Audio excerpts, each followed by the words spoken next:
أميرة لحب فارسها الوهم أسيرة. يحكى أن هناك أميرة لحب فارسها الوهم أسيرة. تركت عرشها وإمارتها وتخلت عن كونها أميرة. خرجت لبلاد غريبة لا تعرف فيها العيب. طافت وشافت أجناس عجيبة. أرادت أن ترى ما تمنت أن تكن له حبيبة.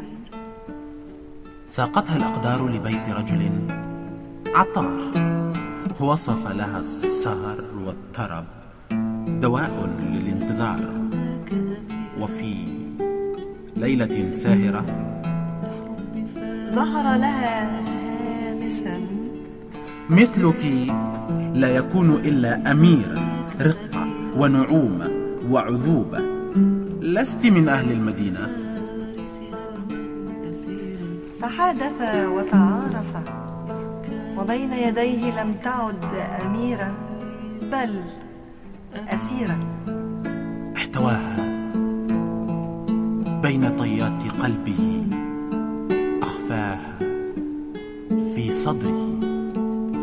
كانت أنفاسها ومنتهاها.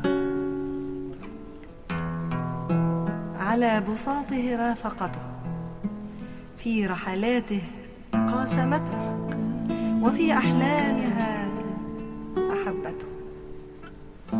ومع أول الصباح اشتدت الرياح تملكها الاجتياح لم تستطع الإفصاح.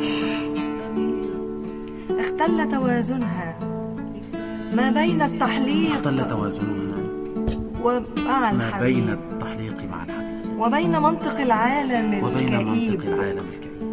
خارت قواها كان هو منتهاها. لم تنعم بالإمارة الأميرة وظلت لحلمها أسيرة.